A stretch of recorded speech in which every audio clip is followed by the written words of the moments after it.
কথা বলবো যে ছবিটার খুব মানে একটা মায়ের তার মেয়ের ক্রাইসিস স্পিরিটস তার উপর ভর করেছে এবং সেটা বিভিন্ন কারণে হচ্ছে সেই কারণগুলো যখন আনভেল করে অনেক অনেক ধরনের এলিমেন্টস রয়েছে, ব্ল্যাক ম্যাজিক, তারপরে তন্ত্র, স্পিরিটস, সেই সমস্ত এলিমেন্টস রয়েছে, একটা গল্প রয়েছে যে কারণে এটা হচ্ছে।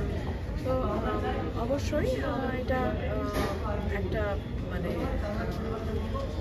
যে এলিমেন্টসগুলো ইউজ করা হয়েছে সেটা যে গল্পটা তৈরি হয়েছে সেটা খুবভাবে মানে প্রতিফলিত হোক স্ক্রিনে। এবং আমার চরিত্রটা ডেফিনেটলি খুবই স্পেশাল চরিত্র এবং খুবই শেডস রয়েছে প্রচুর। ট্রেলার রিলিজ, ছবিটা যখন দর্শক দেখবে তখন ওটা আমার মনে হয় সবথেকে বড় বাট আজকে ট্রেলার রিলিজ।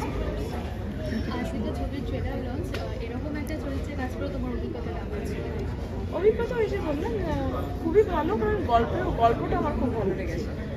তো আর হরর ফিল্ম আমি খুব বেশি করিনি, একটাই ছবি করেছিলাম আগে, প্ল্যাটাম 609, এটা একদম মানে স্পিরিটস, ব্ল্যাক ম্যাজিক সব নিয়ে। তো গল্পটা যে খুব সুন্দর সুন্দর পটভূমিতে, আমার মনে সব ধরনের দর্শক এটা ভালো লাগে। তুমি কি ভূত বিশ্বাস করো? ভূত বিশ্বাস করি কিনা জানি না, কিন্তু ভূতে খুব ভয় পাই আমি। এটা করতে তাহলে ভয় লাগেনি? মানে সেরকম কোনো ছবি করার সময় তো অনেকে থাকে, ছবিটা দেখার সময় হয়তো ভয় লাগবে, কিন্তু আমি যে কোনো ভূতের ছবি দেখে আমি একা ভীষণ অসুবিধা আমার বাড়িতে।